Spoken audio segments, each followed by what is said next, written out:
this is how you train your brain to focus again. It's actually contrary to what many people believe, because a lot of people think that focus comes from a discipline of habit, when in actual fact, it's just a hack that you need to adapt into your lifestyle. But I'm going to go through all of that right now. Hey guys, Dan from Ono here. If you're new around here, make sure to hit the subscribe button so you don't miss out on these videos. But today we're talking specifically about focus and why we sometimes believe focus may not be what we think it is. And I'll get into that right now. So a lot of people believe that focus is something that we are inherently blessed with, like a behavior or a discipline. It's actually neither. A lot of people think maybe focus is a personality trait, but it's not. It's actually a system that you can build on. And focus is just about how you attain the environment to be controlled for you so you can do your work. Now, there are many different types of people who struggle with focus, right? I myself have ADHD, and I struggle with focus because of ADHD. Yet, a lot of high-powered individuals, maybe executives and people working in CEOs, they have focus issues because they have so many things to do. So it's hard to prioritize something, or it's easy to get distracted when your list is, a huge book length of things to do.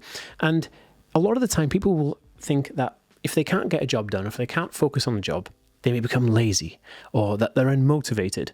When in actual fact, this isn't true.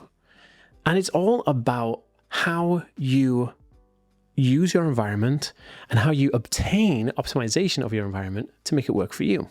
Because what's actually true is your environment may already be draining your focus and attention before you even get started on a task.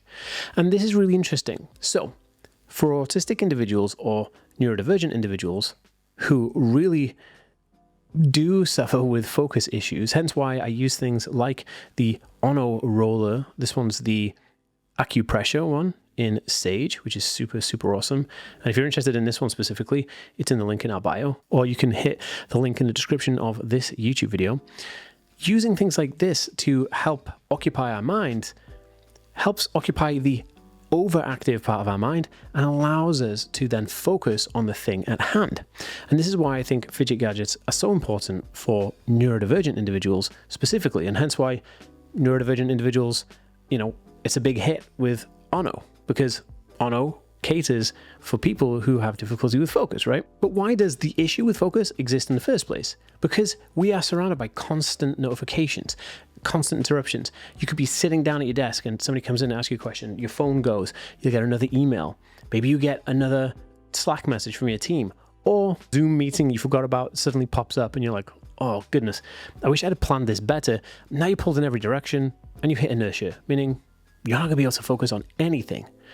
But there are tools and there are tips that you can use to help overcome this and actually focus a lot better. And I'm going to move into that right now. So the first one I want to talk about is what I actually call the cinema mode, which is when you get your cell phone, a lot of people tend to think that they have to have their phone on because there's a dire emergency. And if they don't answer their cell phone or they don't answer that email, something bad's going to happen. But if we remember correctly, if we go to the movies, we can turn our phone off for an hour, 2 hours, and not really think about it, because that's the etiquette of going to the movies. You just turn your phone off and that's it. We all sit down and listen to a movie and everything's great. So why don't we apply that same idea to our working life or our focus needs? So what I do if I want to focus on my desk is I will turn my phone on silent and then I'll put it in a drawer at the bottom of my desk and I'll leave it there for maybe an hour, 2 hours, as long as I can, so I can do the thing that I need to focus on. Now, that is one way to really increase focus, and I really love it. The cinema method really does work, and I use this pretty much daily to stay on track with things. Removing physical clutter. Now, there was an episode of the Rugrats I used to watch when I was young in the 90s, and I remember one of the characters saying, "A clean room is a happy room." But more importantly, it highlighted that a cluttered room is an unhappy room or a very unfocused room. It's hard to focus on the things that you need to do if your desk or surroundings or workstation is just a cluttered mess. It's kind of like our environment reflects our own mind, because if our mind is cluttered, our environment is cluttered, and if our environment is cluttered, our mind is cluttered. Hence why Maria Kondo created the KonMari method to declutter your life by literally decluttering the things that you see if they spark you joy. So the first thing I would say is remove all physical clutter from your workspace. Get your desk to be as minimal as possible and only have the things that you need to execute a good day. And this could be, your keyboard and mouse, your cell phone, maybe, unless you're doing the cinema mode, your monitor, fidget gadget, and maybe a coffee or a drink or something. That's it. That's pretty much all you need, because everything else is on your computer anyway. Everything else is just visual distraction. It could be tempting to just look over and see something and, what is this? Just pick something up and start playing with it. And then it's just destroying your focus. So one of the other things that I learned was a gentleman called Alex Hormozi, who's a big entrepreneur. He actually uses noise-cancelling headphones like the ones I've got here. So these are the Apple noise-cancelling headphones. And he puts those on to sensory deprivate the noise around him. So he puts those on, closes the blinds in his office, turns all the lights off, and chews a stimulant kind of chewing gum, and literally focuses on his work. Now, this is a really good way to think about how we can use sensory deprivation to focus. Because if we are more susceptible to sounds, or somebody walking in the office, or somebody knocking our door, or coming past, or somebody's phone ringing, it could be a number of things. If you've got headphones on that sensory deprivate the audio that's going in, you can actually focus a little bit heavier on the things that you want to focus on. And this is a really good hack, and I've used this hack. So thanks to Alex for that. Awesome.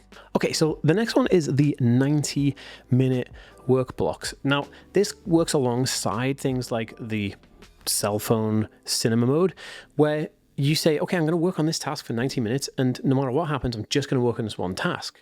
You can then define what exactly done looks like, because a lot of people will say, well, I've half done this, I've half done that, I've half done this, and you're never going to get anywhere because you have done many tasks, and then you'll lose your focus because you lose your motivation to do the thing, right?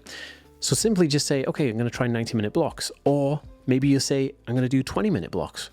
Now, these blocks will actually free you from the overload of having to do many things at once, because you say, okay, for that amount of time, I'm just going to do one task, and I'm going to get it completed. Boom, super focus, and you can do this. Okay, so the next one is setting up your workspace before you begin. Now, a lot of people will go into their office and sit at their desk, or they'll go to their desk and just sit down and they haven't really set everything up. They haven't set out the tasks that they want to do today. They haven't set up, maybe the desk is still cluttered. Maybe they have old papers and stuff on their desk. It's no good. It's there to distract you. Set up the desk for productivity before you start, because you can't really optimize the desk once you've already started, because you're going to be in that fatigue of, oh, I can't get started. I've got so many things. I'm getting distracted. Set up your desk first. You'll definitely win with this one. Okay, so this is my final task focus tip, and this is awesome. A lot of people will tell you, especially in business, that we need to squash or eat the frog, which basically means look at your to-do list on your task list. Find the most difficult thing on that list and then squash it, right? Get rid of the most difficult thing and then attack the things left on your list.